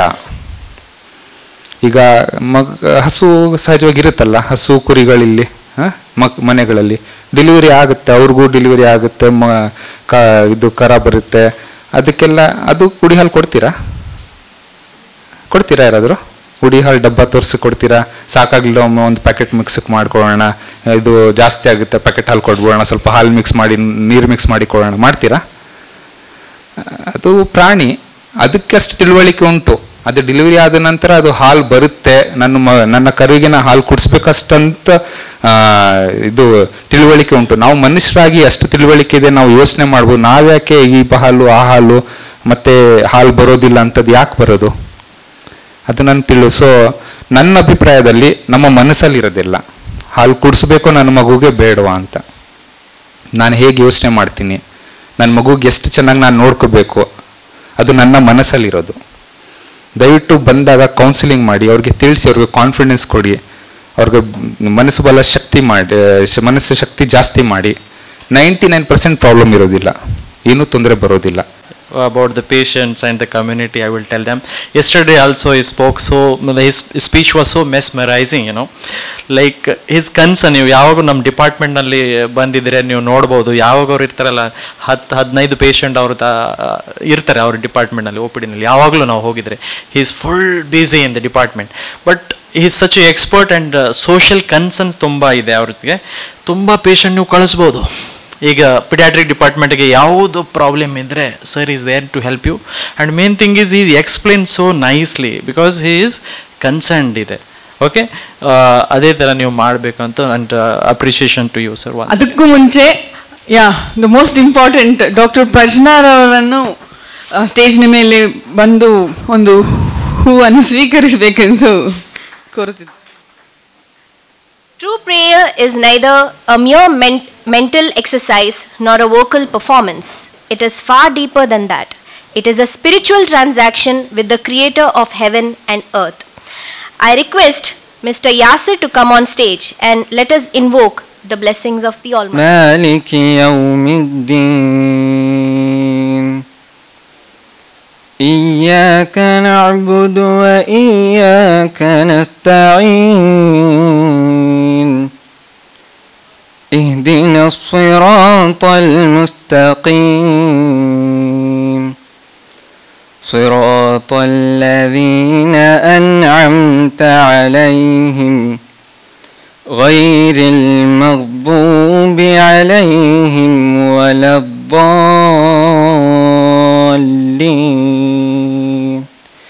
آمين. In the name of Allah, the entirely merciful, the especially merciful. All praises is due to Allah, Lord of the worlds, the entirely merciful, the especially merciful, sovereign of the day of recompense. It is you we worship and you we ask for help. Guide us to the straight path, the path of those upon whom you have bestowed favor, not of those who have evoked your anger or of those who have astray. Everyone these days encourages breastfeeding, and UNICEF and the WHO lay stress on it, and WABA is the one which started this program, that is World Alliance of Breastfeeding for Action. So this is the one which started this. So breastfeeding is very important because it prevents one is the premature death, infant mortality, and also under 5 children's mortality. So it is both beneficial to the mother and also to the child. Now going to a little bit of statistics on this. The WHO says about 78 million children not breastfed throughout the world. That means 3 out of 5 children are breastfed, the rest are not breastfed. That's the statistics, and it is low in Asian countries, especially the Southeastern Asian countries. In fact, the East African and South African countries are better off than the South Asian countries.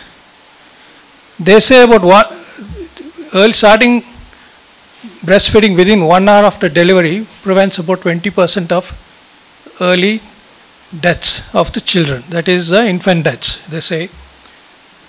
They say around 8,23,000 lives can be saved if breast milk is given, and they say about 99,499 deaths due to diarrhea and pneumonia can be saved if breast milk is given for first 6 months of the child. Those children who don't receive breast milk during the first 6 months, there are 15 times more chances of dying from pneumonia and 11 times more chance of dying from gastrointestinal, that is diarrhea. Another advantage of breast milk is that those children who have received breast milk, they don't suffer from diabetes subsequently, the chances are very less. Obesity is less, and allergic conditions like asthma is also very less. And also it prevents sudden infant death syndrome. So breast milk is important from all these points of view. And going to the history, how this started, as I mentioned earlier, the World Alliance for Breastfeeding Action, that is our organization which started this breastfeeding week in the year 1992. In fact, 1991 the organization was formed, and this in collaboration with UNICEF and WHO, that is the World Sincity, that is the Innocenti Declaration, that is the one which was coined in Florence in Italy. So the WHO coined this, the Innocenti Declaration in the year 1991, and subsequently WABA, that is World Alliance for Breastfeeding Action, they adopted this and they started following the breastfeeding weeks from 1991 onwards.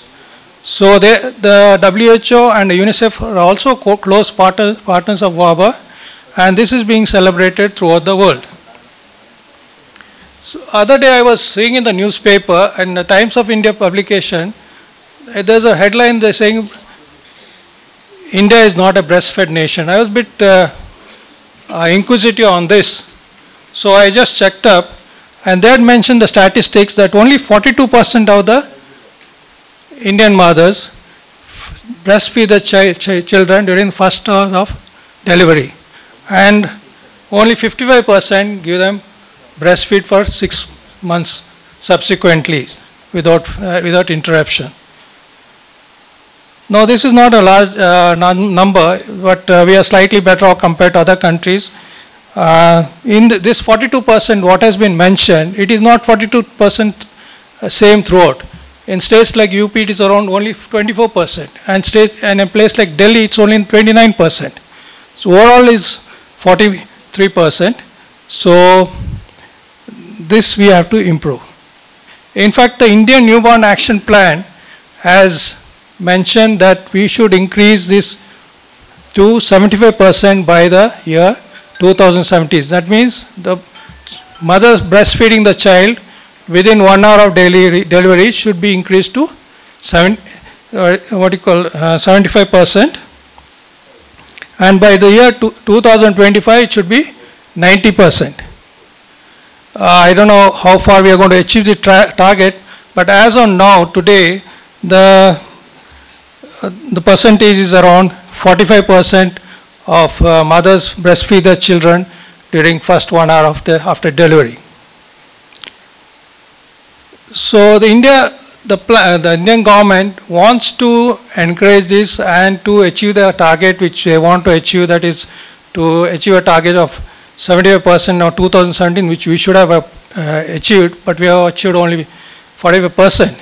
So it's a long way to go, but they're quite hopeful in the sense they say that with the institutional deliveries increasing now, where the chance of this mothers breastfeeding the children within first 1 hour after the delivery, there can be an improvement in the percentage over a period of time.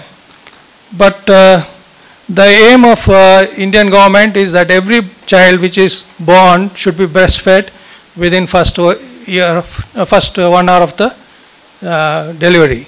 But it's a long toll. It might work out on a longer run with we educating the mothers, with so much of publicity is being done on the breast milk and encouragement of mothers to give only breast milk only for first 6 months.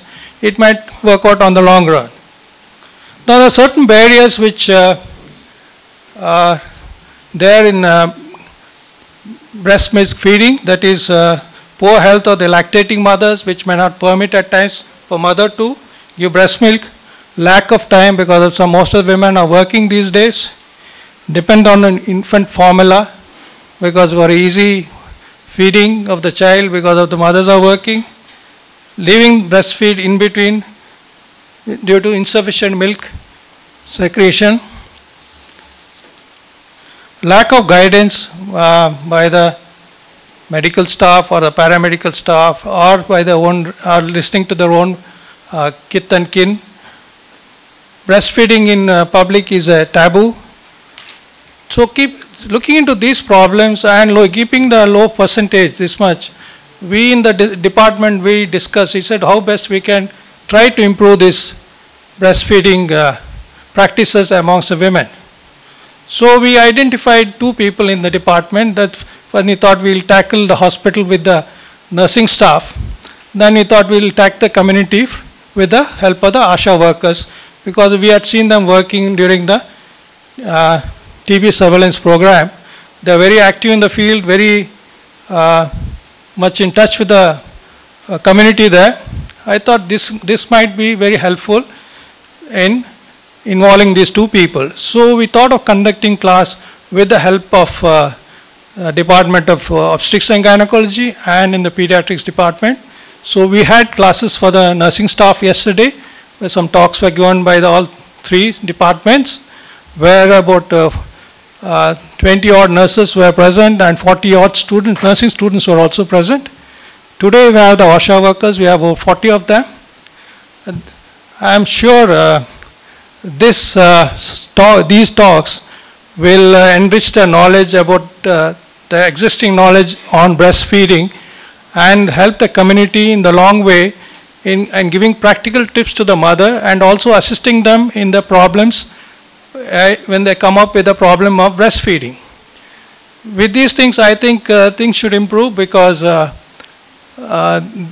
communication is one of the most important things, and as the pediatrician was mentioning yesterday, every mother should be able to secrete milk and every mother should be able to feed the child. I agree with this talk, because like other mammals, you are saying they breastfeed the offsprings without any artificial feeds. So that's also possible with now this thing, with a little bit of guidance from the medical staff, paramedical staff, and as he was mentioning also, more than anyone else, we have to educate the relatives. So that is the work of the nursing staff and the ASHA workers, because nursing staffs are with the patients right from the day they conceive, that is during the antenatal checkup, because advice on breastfeeding starts from the antenatal care itself. And subsequently, when they deliver, they are there and they have to advise them. The same with ASHA workers, they are seeing the pregnant lady in the community, so also they see them after the delivery. My son was just turning 1 year old, and we had visited the doctor. So my wife kept asking me, I'm like, ask the doctor, can we give the baby cow's milk? Can we give? I said, you talk to the doctor. He's sitting right in front of you. So a pediatrician was in Mangalore. And she went up very shyly, very timidly and said, sir, Reese is turning 1 in a couple of weeks. Can we give the baby cow's milk? So the pediatrician looked at her face, stone cold, looked at her face and said, madam, human milk is for human babies and cow's milk is for cow's babies. Is it clear? And she said, okay. And she walked back. She's never forgotten it till this day. Well, we don't insist on cow's milk for our children except whenever they ask for it. And I think, correct me if I'm wrong, humans are the only mammals who continue to drink milk till they die. So this is one very interesting feature. There are vivid differences between human milk and cow's milk, scientifically also proven. I'm sure in the sensitization talks this has been explained by our esteemed team of experts, which is very interesting. Now I would like to take a moment to thank all the ASHA workers present here today. I think there were about 50 or 55 of them which we're expecting. And you people are addressing the masses at the bottom of the pyramid. You have the rich segment, the middle class, the poor segment. You guys reach to the rural masses. You know people by names, you know their houses. I think this is an amazing task, and this ground force team is a major accomplishment which is derived from the government. I think they require a big round of applause for their activities. Because recently I was having a discussion with Dr. Kiran and with Dr. Satish, and they were mentioning they had this TB case finding session in one of the villages very close by over here, and the activities which they do very actively and very closely is actually really heart touching, very emotional, because we as doctors, we have seen, we worked in poor maybe government hospitals briefly, but you guys are the backbone. I really appreciate that. Now for the task of the day which I've been given for explaining your facilities within this campus. This is the first ever meeting which has happened with you guys, and I, from the bottom of my heart, from the trustees and the management of Kanuchur Islamic Education Trust, I welcome each and every one of you. This hospital was started in the year 2014. It's just been about 4.5 years since this institution has been started. And presently we have all the basic specialities, talk about medicine, surgery, pediatrics, OBG, ophthalmology, dermatology, psychiatry, ENT, all these departments exist. And the departments which coexist with them into a super specialty division are pediatric surgery, nephrology, urology, neurosurgery, spine surgery, and the craniofacial surgery. Now these specialties are available in this center, and this is a very unique blend that we have established within 4 years of our inauguration, of our standing. Now Kanuchur Hospital and Research Center is a sister concern hospital which is under Kanuchur Institute of Medical Sciences. The third batch of MBBS students will be joining us shortly. Concurrently, we also have Kanuchur College of Nursing Sciences, which is a nursing college. They offer BSc courses. Then we have the Kanuchur College of Physiotherapy, which offers physical therapy courses, physical therapy and rehabilitation. Then we have Kanuchur College of Allied Health Sciences, which takes care of optometry and it takes care of medical lab technology. Now all these programs are available in this massive campus and in this beautiful hospital. Well, for many of you who come here for the first time, this is a 10-story structure. Presently we function about 410 beds. We got a 20-bedded ICU and a 5-bed dedicated neonatal intensive care unit, which is headed by Dr. Nurullah. Then we have 7 operation theaters, and we even have started performing, I think we've crossed more than 40-50 cases of minimally invasive surgeries, that is laparoscopic surgeries. So our achievements in the last 4 years have been huge, have been strong, and we've got very strong experts. Most of our experts are very well experienced. Most of our doctors are very well experienced. They've trained from premier institutions, or most of them even have international experience. So that adds to a lot of plus points to the healthcare fraternity, which is available on this 60-acre campus for all of you. Now, if any of you at any point of time require any assistance in terms of healthcare into the rural masses, into the people which you visit, which you see, please don't hesitate to give us a call. You know the lead doctors, I think you met the Department of Community Medicine, you know them closely. You know the OBG department, you know the Department of Pediatrics. We will introduce you to different specialities also. We have doctors here from the Department of Chest and TB Medicine. Very good doctors. So in terms of tuberculosis, chest infections, smokers, COPDs, lung infections, kidney infections, dialysis, we have the entire spectrum. Well, I know this is just a couple of hours of event. Maybe one fine day we can even arrange for you a hospital walkthrough to show up the specialty areas, the areas which were created to deliver this level of care, and I'm sure you'll be impressed. And we're going to be there. We would like to partner with you in your healthcare delivery patterns, in your healthcare delivery schemes, and we would, like this hospital was built with an understanding, with the chairman's dream, to reach to the destitutes, to reach to the rural masses, and to reach to the impoverished. That is still happening. Presently we have a few camps which are running to this hospital, which is going to be running for the next 1 to 2 months. So for all patients getting admitted in the general ward, for all patients, the admission is free, the doctor consultation is free, the bed charges are free, the nursing administration or nursing jobs are free, and even 4 meals a day with your snack in between, that is also free. So this is what is being provided by a chairman and by a director to all the patients who get admitted, especially in the general wards category. We have subsidized, very subsidized and very concessional amounts, which is happening with respect to blood tests and which is happening to radiology scans or CT scans. Okay, and with respect to lab, I'll be very happy and very proudly I'm going to mention to you that, we're going to upgrade our lab to the very next level. Things have been closed, the understanding and the MOUs have been closed, and in the next couple of weeks, we'll be having a super standard lab. We had a standard lab, we're going to go to the next level, a super standard lab. ಈಗಾಗಲೇ ನಿಮಗೆ ಈ ಎದೆಹಾಲು ಕೊಡುವ ಬಗ್ಗೆ, ತಾಯಿಯ ಹಾಲು ಮಗುವಿಗೆ ಶ್ರೇಷ್ಠ ಬಗ್ಗೆ ನಿಮಗೆ ಸ್ಪಷ್ಟ ಕಲ್ಪನೆ ಇದೆ ಅಂತ ನಾನು ತಿಳ್ಕೊಂಡಿದ್ದೀನಿ. ಯಾಕೆಂದರೆ ಯಾವಾಗಲೂ ಶ್ರೇಷ್ಠ. ಪ್ರಾಣಿಗಳಲ್ಲಿ ಈ ಸಮಸ್ಯೆ ಬರುವುದಿಲ್ಲ. ನಮ್ಮ ಮನೆಯಲ್ಲಿ ಈಗ ಬೆಕ್ಕು ಡೆಲಿವರಿ ಆಗಿದೆ, ಅದು ಒಂದು 5-6 ಬೆಕ್ಕುಗಳು ತಾಯಿನ ಬಿಡುವುದೇ ಇಲ್ಲ ಒಂದು. ಸೊ ಆದರೆ ಮನುಷ್ಯರಿಗೆ ನಾವು ಅದು ಅಂದರೆ ತಾಯಂದಿರಿಗೆ ನಾವು ಪುನಃ ಪದೇ ಹೇಳಬೇಕಂತ ಅವಶ್ಯಕತೆ ಇದೆ.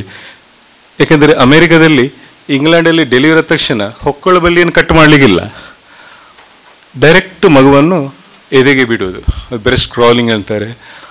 ಅದು 1-2 ಹನಿ ತೊಟ್ಟು ಕುಡಿದ ನಂತರ ಆಮೇಲೆ ಕಟ್ ಮಾಡುವ ಅಲ್ಲಿದೊಂದು ಸಂವಿಧಾನ ಇದೆ. ಬಟ್ ಇಲ್ಲಿಗೆ ಬರುವಾಗ, ನಮ್ಮ ಇಂಡಿಯಾದ ಸೀನಿಯರು ಅಂದರೆ ಕಂಡೀಷನ್ ಬರುವಾಗ ಅದು ಸಾಧ್ಯವಾಗ್ತಿಲ್ಲ.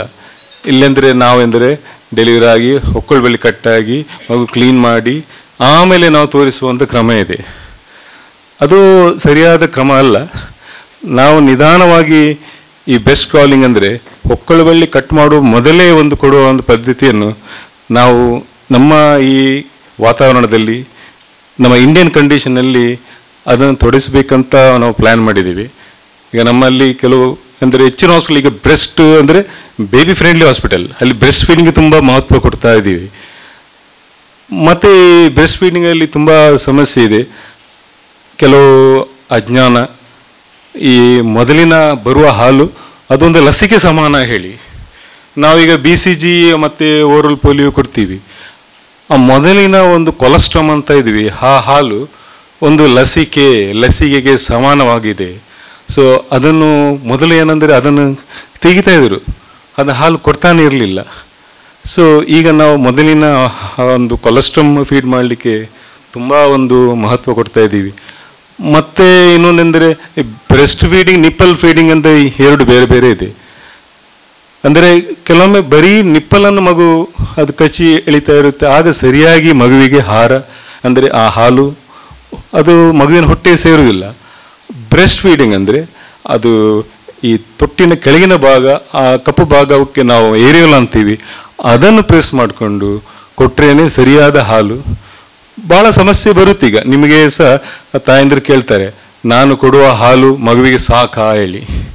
ಈ ಮಗು ಸರಿಯಾಗಿ 6 ಸಲ ಮೂತ್ರ ಮಾಡಿದರೆ 7-8 ಸಲ ಕೆಲವೊಮ್ಮೆ ಮೋಷನ್ ಮಾಡುತ್ತೆ. ಮತ್ತು ಹೀಗೆ ಹಾಲು ಕುಡಿದ ನಂತರ ಬರ್ಪ್ ಅಂತ ಬರ್ಬೋದು. ಸೊ ಅದು ಸಾಧಾರಣ ಈ ಮಗುವಿಗೆ ಸರಿಯಾಗಿ ಹಾಲು ಸಿಕ್ಕಿದಂಥ ಲಕ್ಷಣ. ಸೊ ಬ್ರೆಸ್ಟ್ ಫೀಡಿಂಗ್ ಅಂದರೆ ನಾವು ನಮ್ಮ ಸ್ಟೂಡೆಂಟ್ಸ್ಗಳಿಗೆ ಕೇಳ್ತೀವಿ, 23 ಅಡ್ವಾಂಟೇಜಸ್ ಅಂತ ಇದೆ ಬುಕ್ಕಲ್ಲಿ. ಸಾಧಾರಣ ಇದು ನಾವು ಹೇಳ್ತೀವಿ, ಅದು ಸುಲಭದಲ್ಲಿ ಸಿಗುವಂಥದ್ದು, ಬಹಳ ಕ್ಲೀನ್ ಅಂದರೆ ಅಲ್ಲಿ ಬ್ಯಾಕ್ಟೀರಿಯಾ ಕಡಿಮೆ, ಚೀಪ್ ಅಂದರೆ ಬೇರೆ ನೀವು ಬ್ರೆಸ್ಟ್ ಇದೆಲ್ಲ ಈ ಲ್ಯಾಕ್ಟೋಜನ್ 1 ಅದು 9 ಗೀನೆಲ್ಲ ನೋಡುವಾಗ ಸಿಕ್ಕಾಪಟ್ಟೆ ಕಾಸ್ಟ್ಲಿ, ಇನ್ಫೆಕ್ಷನ್ ಚಾನ್ಸ್ ಜಾಸ್ತಿ. ನಾವು ಸ್ಟೂಡೆಂಟ್ಸ್ ಯಾವುದು ಕೇಳ್ತೀವಿ, ಯಾವ ಇಮ್ಯುನೋಗ್ಲೋಬಿನ್ ಅಂದರೆ IgA ಅಂತ ಹೇಳ್ತಾರೆ. ಸೊ ಅದರಲ್ಲಿ ತಾಯಿಗೆ ಸರಿಯಾಗಿ ಹಾಲು ಕೊಟ್ಟರೆ ಕ್ಯಾನ್ಸರು ಬರುವುದಿಲ್ಲ, ಬ್ರೆಸ್ಟ್ ಕ್ಯಾನ್ಸರು ಬರುವುದಿಲ್ಲ. ಆಮೇಲೆ ಮಗುವಿಗೆ ಸಹ ಇನ್ನು ಫ್ಯೂಚರಿಗೆ ಹೆಣ್ಮಗು ಆದರೂ ಸಹ ಕೆಲವು ಗರ್ಭಕೋಶದ ಬ್ರೆಸ್ಟ್ ಕ್ಯಾನ್ಸರ್ ಫ್ಯೂಚರಲ್ಲಿ ಬರುವುದಿಲ್ಲ. ಮತ್ತು ಮಗುವಿಗೆ ಹೈಪರ್ ಟೆನ್ಷನ್, ಡಯಾಬಿಟಿಸ್ ಬರುವುದಿಲ್ಲ, ಅಲರ್ಜಿ ಬರುವುದಿಲ್ಲ, ಕೆಮ್ಮು, ನ್ಯೂಮೋನಿಯಾ ಅಂದರೆ ಮೆನಿಂಜೈಟಿಸ್, ಲೂಸ್ ಮೋಷನ್ ಎಲ್ಲ ಅಂದರೆ ಇದು ಅವರ ಮಗುವಿನ ರೋಗ ನಿರೋಧಕ ಶಕ್ತಿಯನ್ನು ಇಂಪ್ರೂವ್ ಮಾಡುತ್ತೆ. ಸೊ 23 ಉದಾಹರಣೆ ನೋಡುವಾಗ ಸೊ ಮತ್ತೆ ಇನ್ನೊಂದು ಕ್ವಶನ್ ಕೇಳ್ತಾರೆ, ಎಷ್ಟುವರೆಗೆ ಕೊಡ್ಬೋದು ಹೇಳಿ. ಸೊ ಪ್ರಥಮ ಹುಟ್ಟುಹಬ್ಬದವರೆಗೆ ನಾವು ಖಂಡಿತ ಕೊಡ್ಬೋದು ಧಾರಾಳವಾಗಿ. ಆಮೇಲೆ ಆಮೇಲೆ ನಿಧಾನವಾಗಿ ಅದನ್ನು ಕಡಿಮೆ ಮಾಡಿ ಪ್ರಥಮ ಹುಟ್ಟು ಹಬ್ಬಕ್ಕೆ ಮಕ್ಕಳು ಮನೆಯಲ್ಲಿ ನಾವು ಏನು ಅಡಿಗೆ ಮಾಡ್ತೀವ ಆ ಒಂದು ಅಡಿಗೆಯನ್ನು ತಿನ್ನುವಷ್ಟು ಸಾಮರ್ಥ್ಯ ಬಂದಿರುತ್ತೆ. ತಾಯಿ ಹಾಲು ಅಮೃತ ಅಂತ ಹೇಳ್ತಾರೆ, ಅದರಲ್ಲಿ ಸತ್ಯನೇ ಇದೆ, ಮತ್ತೆ ಇನ್ನೇನು ಹೆಚ್ಚು ಹೇಳಲಿಕ್ಕೆ ಇಲ್ಲ. ಅದನ್ನು ಬಿಟ್ಟು ಬೇರೆ ಯಾವುದೋ ಮಗುಗೆ ಸಂಜೀವಿನಿ ಇಲ್ಲ. ಸೊ ಆ ವಿಷಯವಾಗಿ ಫಸ್ಟ್ ಹುಟ್ಟಿದ 4 ತಿಂಗಳವರೆಗೂ ಮಗುಗೆ ತಾಯಿ ಎದೆ ಹಾಲು ಎಕ್ಸ್ಕ್ಲೂಸಿವ್, ಅದು ಮಾತ್ರ. ಮತ್ತು ಬೇರೆ ಹಾಲು ಜೇನುತುಪ್ಪ ಅಂಥದ್ದೇನೂ ಕೊಡಬಾರ್ದು. ಸೊ ಈ ತಾಯಿ ಎದೆ ಹಾಲು ಅಷ್ಟು ಅದಕ್ಕೆ ಮಗುಗೆ ಎಷ್ಟು ಆಹಾರ ಬೇಕೋ ಅಷ್ಟು ಆಹಾರ ತಾಯಿ ಎದೆ ಹಾಲಿಂದನೇ ಬರುತ್ತೆ. ಬೇರೆ ನೀರು ಅಥವಾ ಬೇರೆ ಏನಾದರೂ ಆ ಟೈಮಲ್ಲಿ ಕೊಟ್ಟಾಗ ಆ ಹಾಲಿಂದ ಸಿಗುವಂಥ ಪೌಷ್ಟಿಕತೆ ಕಡಿಮೆ ಆಗತ್ತೆ. ಅಂದರೆ ಬೇರೆ ಯಾವ ಆಹಾರ ಕೊಟ್ಟರೆ ಕೂಡ ತಾಯಿ ಹಾಲಿಗೆ ಸಮಾನ ಆಗಿರೋದಿಲ್ಲ. ಸೊ ಹಾಗಾಗಿ ಅದು ಮಗುಗೆ ಅಷ್ಟೊಂದು ಕೊರತೆ ಆಗತ್ತೆ. ಮಗುಗೆ ವೆಯ್ಟ್ ಗೇನ್ ಕೂಡ ಆಗಲ್ಲ ಟೈಮ್ ಸರಿಯಾಗಿ. ಸೊ ಹಾಗೆ ಅದಕ್ಕೆ ಅಪೌಷ್ಟಿಕತೆ ಬರೋಕ್ಕೆ ಸ್ಟಾರ್ಟ್ ಆಗುತ್ತೆ. ಪದೇ ಪದೇ ಇನ್ಫೆಕ್ಷನ್ಸ್ ಆಗೋದು, ತೂಕ ಕಡಿಮೆ ಆಗೋದು, ಹೀಗೆ ಅದು ಒಂದರಿಂದ ಒಂದು ಸುತ್ತಿಕೊಂಡು ಹೋಗುತ್ತೆ. ಸೊ ಅದಕ್ಕಾಗಿ ಫಸ್ಟ್ 4 ತಿಂಗಳು ಕೇವಲ ಸ್ತನಪಾನನೇ ಮಾಡಬೇಕು ಮಗುಗೆ, ತಾಯಿಗೆ ಎದೆ ಹಾಲು ಮಾತ್ರ ಕುಡಿಸ್ಬೇಕು. ನೆಕ್ಸ್ಟ್ ಪೂರಕ ಆಹಾರನ ಸೇರಿಸ್ಕೊಳ್ಬೇಕಾಗತ್ತೆ. ಮಗುಗೆ ಅಷ್ಟೇ ಸಾಕಾಗಲ್ಲ. ನಿಧಾನಕ್ಕೆ ಮಗುಗೆ 9 ತಿಂಗಳ ಅನ್ನಷ್ಟಿಗೆ 10, 11, 12 ತಿಂಗಳಿಗೆ ನಿಧಾನಕ್ಕೆ ನಾವು ಊಟ ಮಾಡುವ ಆಹಾರವನ್ನು ಮಗುಗೆ ಅಭ್ಯಾಸ ಮಾಡಿಸ್ಕೊಂಡು ಮತ್ತು ಆಗಿಂದನೇ ಎಲ್ಲನೂ ಅಭ್ಯಾಸ ಮಾಡಿಸ್ಲಿಕ್ಕೆ ಶುರುವಾದರೆ ಮಗು ಆಮೇಲೆ ಎಲ್ಲ ಆಹಾರನೂ ತಿನ್ನಲಿಕ್ಕೆ ಕಲಿಯುತ್ತೆ. ಹಾಗಾಗಿ ಮಗುವಿಗೆ ಎಲ್ಲ ರೀತಿಯಿಂದನೂ ಆರೋಗ್ಯ ಚೆನ್ನಾಗಿರತ್ತೆ, ಒಂದು ಬೆಳವಣಿಗೆ ಚೆನ್ನಾಗಿರತ್ತೆ, ಬಾಂಧವ್ಯ ಚೆನ್ನಾಗಿರತ್ತೆ. ಅದಕ್ಕಾಗಿ ಸ್ತನಪಾನ ತುಂಬ ಮುಖ್ಯ. ಸೊ ಇದರಿಂದ ತಾಯಿಗೆ ಮತ್ತು ಮಗುವಿಗೆ ಆಗುವ ಲಾಭಗಳು ಈಗಾಗಲೇ ನಮ್ಮ ಸರ್ ಯೋಗರಾಜ್ ಸರ್ ಹೇಳಿದ್ದಾರೆ. ಎಲ್ಲ ನಮ್ಮ ಶುರುವಾಗಿರೋ ದಿನದಿಂದ ಹಿಡಿದು ಇಲ್ಲಿಯ ತನಕ ಆ ಶುರುವಾಗುವಾಗ ನಮ್ಮ ಏನು ಇಲ್ಲಿ ಮುಖ್ಯವಾಗಿ ಒಂದು ಡಿಪಾರ್ಟ್ಮೆಂಟ್ ಅಂತ ಹೇಳಿ ಬಂದಿದ್ದು ಆಬ್ಸ್ಟೆಟಿಕ್ಸ್, ಸ್ತ್ರೀರೋಗ ತಜ್ಞರಾದಂಥ ನಮ್ಮ ಡಾಕ್ಟರ್ ಯೋಗೇಶ್ ಬಂಗೇರ್ ಅವರು ಬಂದು ನಮ್ಮ ಒಂದು ಈ ಮೆಡಿಕಲ್ ಟೀಮಿಗೆ ಒಂದು ಶಕ್ತಿ ತುಂಬುವಂಥ ಕೆಲಸ ಮಾಡಿ ಇವತ್ತು ತಿಂಗಳಿಗೆ ಕಮ್ಮಿ ಅಂತ ಹೇಳಿದರೆ ಇಲ್ಲಿ 80ರಿಂದ 90 ಹೆರಿಗೆಗಳು ನಮ್ಮ ಆಸ್ಪತ್ರೆಯಲ್ಲಿ ತಿಂಗಳಿಗೆ ನಡೀತಾ ಇದೆ. ಇದೊಂದು ಚಿಕ್ಕ ಮಾಮೂಲಿ ಕೆಲಸ ಏನಲ್ಲ. ಯಾಕಂತ ಹೇಳಿದರೆ ಒಂದು ಡಾಕ್ಟ್ರಿಗೆ ನಾವು ಏನನ್ನು ನಾವು ಇಲ್ಲಿ ಫ್ರೀ ಮೆಡಿಸಿನ್ ಕೊಡ್ತೇವೆ, ನಾವು ಬೆಡ್ ಫ್ರೀ ಕೊಡ್ತೇವೆ, ನಿಮಗೆ ಊಟ ಕೊಡ್ತೇವೆ, ತಿಂಡಿ ಕೊಡ್ತೇವೆ, ಡಾಕ್ಟರ್ ಚಾರ್ಜ್ ಫ್ರೀ ಮಾಡ್ತೇವೆ, ಎಕ್ಸ್ರೇ ಫ್ರೀ ಮಾಡ್ತೇವೆ ಎಲ್ಲ ಹೇಳ್ಬೋದು. ಪೇಷಂಟ್ಗಳು ಬಂದು ಒ ಪಿ ಡಿಯಲ್ಲಿ ತೋರಿಸಿ ಹೋಗ್ಬೋದು ಅಥವಾ ಇನ್ಪೇಷಂಟ್ ಆಗಿ ಇಲ್ಲಿ ಬಂದು ಅಡ್ಮಿಟ್ ಆಗ್ಬೋದು. ಆದರೆ ಒಂದು ತಾಯಿ ತನ್ನ 9 ತಿಂಗಳು ಮಗು ಹೊಟ್ಟೆಯಲ್ಲಿಟ್ಟು ಅದನ್ನು ಸಾಕಿ ಸಲಹಿ 9 ತಿಂಗಳು 9 ದಿವಸ ಆಗುವಾಗ ಬಂದು ತನ್ನ ಒಂದು ಕುಡಿಯನ್ನು ಈ ಲೋಕಕ್ಕೆ ತರುವಾಗ ತಾಯಿಯ ಮನಸ್ಸಲ್ಲಿ ಯಾವಾಗಲೂ ಅದೊಂದು ದೊಡ್ಡ ಒಂದು ಪ್ರಶ್ನೆ ಇರ್ತದೆ. ಹೇಗಿರ್ಬೋದು, ಯಾವ ಥರದಲ್ಲಿ ನಮ್ಮ ಇಲ್ಲಿ ಡಾಕ್ಟರ್ಗಳು ನನ್ನನ್ನು ನೋಡ್ಕೊಳ್ತಾರೆ, ನನ್ನ ಮಗು ಯಾವ ಥರದಲ್ಲಿ ಈ ಲೋಕಕ್ಕೆ ಬರ್ತದೆ ಅಂತೇಳಿ ಒಂದು ಕಲ್ಪನೆ ಅವರನ್ನು ಯಾವಾಗಲೂ ಅವರನ್ನು ಕಾಡ್ತಾ ಇರ್ತದೆ. ಅದಕ್ಕೆ ತಕ್ಕದಾದಂತಹ ಒಂದು ಡಿಪಾರ್ಟ್ಮೆಂಟನ್ನು ಡಾಕ್ಟರ್ ಯೋಗೇಶ್ ಬಂಗೇರ ಅವರು ಪ್ರಯತ್ನಪಟ್ಟು ನಮ್ಮ ಎಲ್ಲ ಡಿಪಾರ್ಟ್ಮೆಂಟ್ಗಳ ಸಹಕಾರದೊಂದಿಗೆ ಅವರ ಟೀಮ್ ಈ ಒಂದು ಕೆಲಸವನ್ನು ಮಾಡಿ ಈ ಭಾಗದ ಜನತೆಗೆ, ಇಲ್ಲಿ ಮಾತ್ರ ಅಲ್ಲ, ಇಲ್ಲಿಂದ ಹಳ್ಳಿಯಿಂದ ದೂರದಿಂದ ಇಲ್ಲಿಗೆ ಬರ್ತಾ ಇದ್ದಾರೆ. ಸೊ ಬಂದು ಆ ತಾಯಿ ಇಲ್ಲಿ ಹೆರಬೇಕು ಅಂತ ಹೇಳಿದರೆ ಅದೊಂದು ಚಿಕ್ಕ ಮಾಮೂಲಿ ಕೆಲಸ ಅಲ್ಲ. ಸೊ ಅದಕ್ಕೋಸ್ಕರ ಅಂಥ ಕೆಲಸ ಇಲ್ಲಿ ಇವತ್ತು ಆಗ್ತಾ ಇದೆ. ಕಮ್ಮಿಯಲ್ಲಿ ಅಂತ ಹೇಳಿದರೆ ಆವ್ರೇಜ್ ಈಗ ನಾವು ತೆಗೆದ್ರೂ ಕೂಡ ಒಂದು 80ರಿಂದ 90 ಡೆಲಿವರೀಸ್ ಇಲ್ಲಿ ನಡೀತಾ ಇದೆ. ಅದಕ್ಕೆ ಬೇಕಾದಂಥ ತಾಯಿ ಈಗ ಡೆಲಿವರಿ ಆದ ನಂತರ ಬೇಕಾದಂತಹ ಏನು ಕೆಲವೊಮ್ಮೆ ಏನಾದರೂ ಈ ಕೊರಳು ನೆಕ್ಕಿಗೆ ಸುತ್ತಿ ಹಾಗೇನಾದರೂ ICU ಹೋದರೆ ಅದಕ್ಕೂ ನಮ್ಮ ಡಾಕ್ಟರ್ ನೂರುಲ್ಲಾ ಅವರು ಇಂಟೆನ್ಸಿವ್ ಕೇರನ್ನು ಮ್ಯಾನೇಜ್ ಮಾಡೋದು ಅವರ ಮುಂದಾಳತ್ವದಲ್ಲೇ ಅದು ನಡೀತಾ ಇರೋದು. ಎಷ್ಟೋ ಮಗುವನ್ನು ನಾವು ಪ್ರಿಮೆಚೂರ್ ಬೇಬಿ ಇಲ್ಲಿ ಹುಟ್ಟಿದ್ದು ಇದೆ, ಅದು ತಿಂಗಳುಗಟ್ಟಲೆ ಇಲ್ಲಿ ICU ಇದ್ದು ಚೆನ್ನಾಗಿ ಹೋದದ್ದು ಎಷ್ಟೋ ಉದಾಹರಣೆಗಳಿವೆ. ಸೊ ನಾನು ಯಾಕೆ ಇದನ್ನು ಹೇಳಿಕೆ ಬಯಸ್ತಾ ಇದ್ದೀನಿ ಅಂತ ಹೇಳಿದರೆ, ನಮ್ಮ ಆಸ್ಪತ್ರೆ ಜನರ ಕಾಳಜಿಯನ್ನು ಅರ್ಥ ಮಾಡಿಕೊಂಡು ಅವರಿಗೆ ಏನು ಪಾಪದವರಿಗಾಗ್ಲಿ ದುಡ್ಡಿದ್ದವರಿಗಾಗ್ಲಿ ದುಡ್ಡಿಲ್ಲದವರಿ ಇರುವವರಿಗಾಗ್ಲಿ ಎಲ್ಲ ರೀತಿಯಲ್ಲೂ ಒಂದೇ ತರದ ಸಮಾನವಾದಂತಹ ಒಂದು ಸೇವೆಯನ್ನು ಕೊಡಲಿಕ್ಕೆ ನಾವು ನಮ್ಮ ಹಾಸ್ಪಿಟಲಲ್ಲಿ ನಾವು ಪ್ರಯತ್ನವನ್ನು ಮಾಡಿದ್ದೇವೆ, ಮಾಡ್ತಾ ಇದ್ದೇವೆ, ಇನ್ನು ಮುಂದಕ್ಕೂ ಮಾಡ್ತೇವೆ ಅಂತ ಹೇಳಿ ನಿಮಗೆ ಒಂದು ನಾನು ಅದರ ಬಗ್ಗೆ ನನ್ನ ಮ್ಯಾನೇಜ್ಮೆಂಟಿಂದ ಪರವಾಗಿ ನಾನು ನಿಮಗೆ ಅದನ್ನು ಹೇಳಲಿಕ್ಕೆ ಇಚ್ಛಿಸ್ತೇನೆ.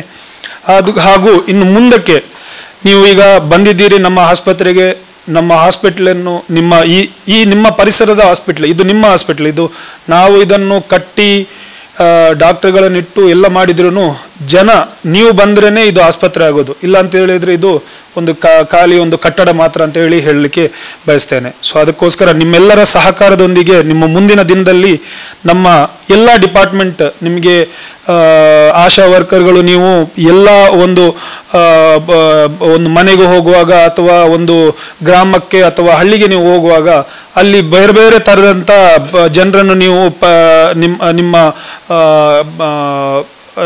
ನಿಮ್ಮ ಕಾಂಟ್ಯಾಕ್ಟ್ ಅಲ್ಲಿ ಬರ್ತಾರೆ.